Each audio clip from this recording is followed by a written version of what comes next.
you, beautiful Romanian woman? What you doing here? Working it? Just, I don't know. I don't know, Elida. I don't know what I'm doing.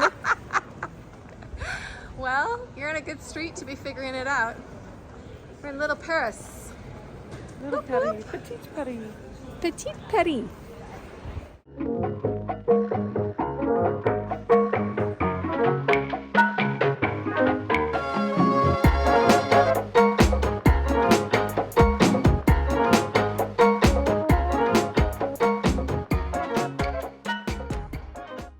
So we're here on a tour of Bucharest, and I just wanted to show you the differences of something like this with this building built in the 1500s. Then you have over here this beautiful French building built much later, and then look at the contrast of that with the communist era. You have this beautiful French building, and then all of a sudden we've got this whole boring, disgusting looking buildings from the communist time period. I did not know that Bucharest, this is also a very important building here. It was from the Ottoman time period. And apparently this guy Manuk was a innkeeper, but he also was a spy, both for Russia and the Slavic, the Ottomans. Anyway, this is a very interesting tour. I love seeing the contrast of the different styles and different architecture. Everything burnt down here. All the things were made with wood. The whole city burnt down a few years in 1847, I believe. 2/3, she said, of the city had gone up in flames. So super interesting. This is all done with wood. So the floors and the streets used to be all finished with wood and then went to stone. So these tiles are actually wood tiles.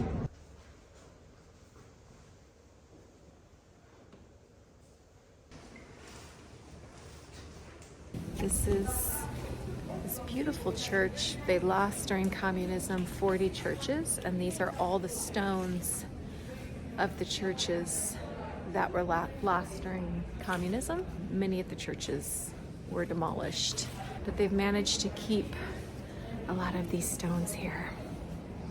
I think it's pretty fascinating. It's like a church graveyard.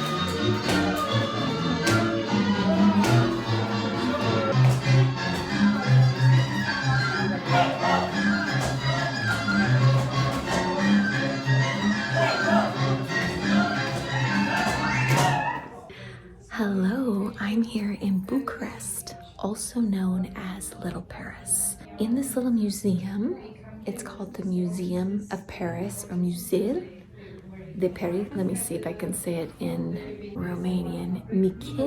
Musée Micul Paris. So why do they call Bucharest Little Paris? Well, from the early 1900s, from 1900 up until the Second World War, there was a lot of influence from the French influence coming over here to Bucharest, both in architecture, with design. And so you see this massive shift, what they call the Golden Age. And so from 1900 to 1947, when communism took over, there was this really beautiful time period here in Bucharest. So you will see in buildings, you will see even a lot of the architecture, but also in their design and the things they were wearing, what was happening in their society, how they ran their society. Even today, they'll still say for thank you, merci. So if you're in Bucharest, you can say merci. I think this museum is fantastic. It also shows one of the rooms has the Ottoman influence, and you will see a completely, they didn't mix the two styles. So the French style is one direction with their interior design, but then they also had this Ottoman influence. They were under Ottoman rule for over 400 years. So of course they had a lot of their furnishings, their interior design was influenced by that. Completely different. It felt like I was walking into Turkey, and then the next room I was walking into Paris. It's a great little find here in Bucharest, Romania.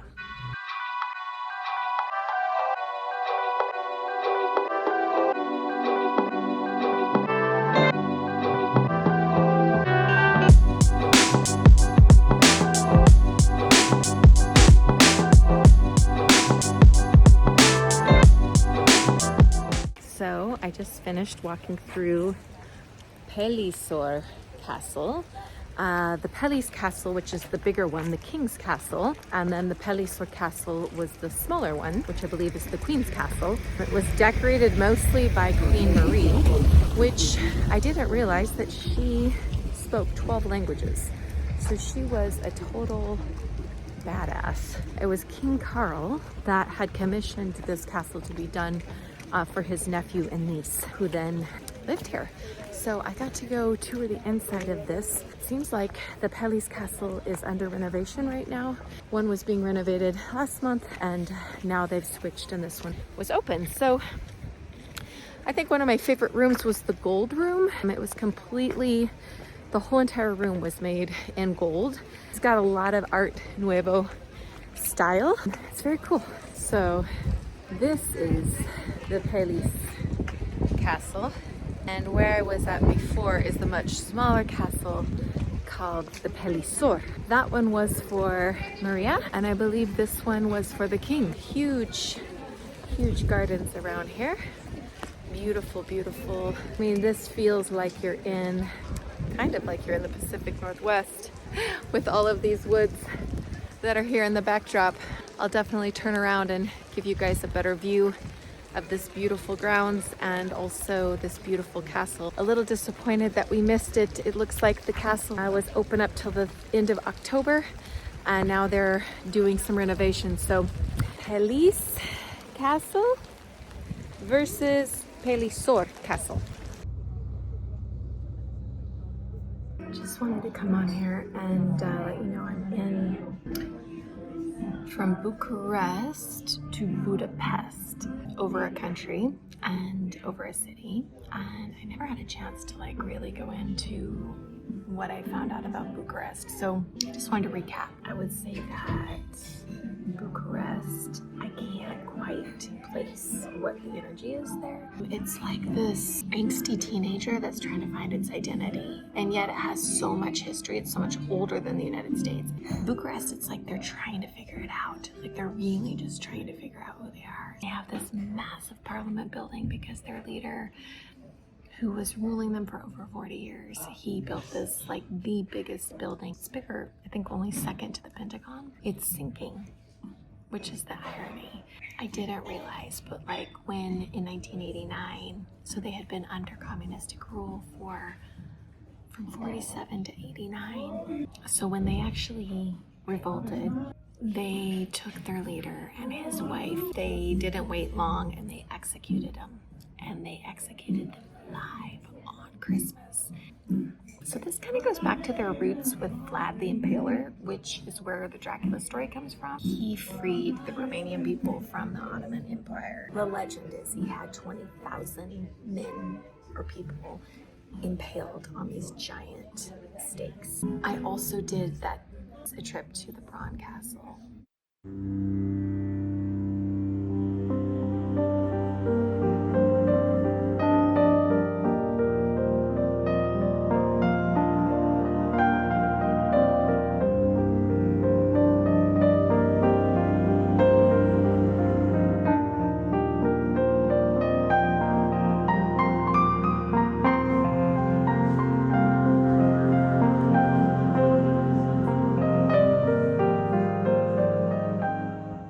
was a trip to the Bronze Castle. I'll give a little more details on that whole day trip. It was worthwhile to go do it, but they just schlep tons of people through there. Don't even bother buying the guided tour because there's no guided tour. You just spend an extra $10 for nobody to guide you through anything. So that was kind of a waste of money. I wish I wouldn't have done that. My ticket I bought online did include the torture chamber, which was super creepy.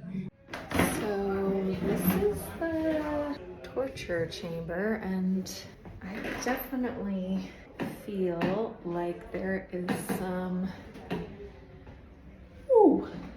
scary stuff. I guess they would use that to impale people. Oh gosh, back of a witch's billy goat it's called. You definitely can feel some weird energy in here. None of this looks very comfortable. Yikes. I can't believe they actually kept some of these things from that time frame. Super scary. And this was the impaling stick from the Impaler, from Dracula the Impaler. That's how that happened. They would go right through your bottom and up through your mouth, but they would not hit your organs because they wanted to make sure that you stayed alive.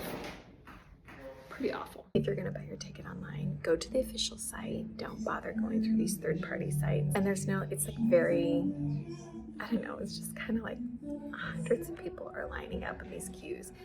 There's just absolute chaos. They don't have good systems in place, but definitely worth it. You just have to be like in the mindset that you're gonna be there for the whole entire day. At Bronze Castle, you're coming out and there's this like little medieval village. They're just these little pop-up shops with all kinds of souvenirs.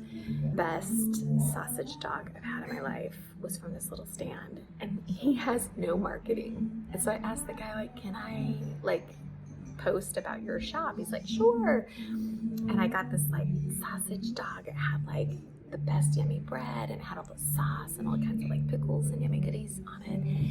And I don't even like hot dogs, but this one was a 10. I was like, so what's the name of your shop? And he's like, we don't have a name. It's just hot dog. I was like, well, it's great. You'll know exactly what they sell if you see a shop that just has a bunch of hot dogs. And they're not hot dogs, they're like yummy sausage dogs. They're the best. So he also had the best mulled wine, and people kept saying, okay, this hot wine was like $3 and you got this big cup and it was delicious. If you go to Bronze Castle, look for a hot dog. It was so yummy. And then I met a gal, Grace, and she's doing study abroad. Well, she actually is going to college in Rome, which I had no idea that you could do that. You can actually go to college. It's an American college, but based in Rome. So she does these weekend trips, and she was by herself and went to Bucharest. About that. So tell me again, what did you just do? You just went into this bathroom? Yeah, so I went into that bathroom. The lights turned off right when I got in there. Uh-oh. It was probably, you're lucky it didn't clean while you were in there. I thought that was what was going to happen. But then that didn't happen, so I'm good. Now we're getting back on the bus, Alex bus. And we hit it off, and she also does a vlog, and so I put some of her information and posted it on my Facebook. She's super fun. I would say Bucharest. I still don't know how to place it. They call it little Paris because there's a lot of architecture that's been influenced by Paris, but it's like a kid who doesn't really know what they, you know, when you were younger and you were like trying to figure out what you liked. It feels like Bucharest is doing that, but I never had a bad meal there. Really pretty nice people, a little more angry than I would say other cultures. They just talk more angry. They sound very Italian, but it's a Latin-based language. I would probably give Bucharest and maybe Romania like a 7 out of 10, maybe 7.5. Definitely worth a visit. I think a very worthwhile visit was the guru walk that we did with Marina.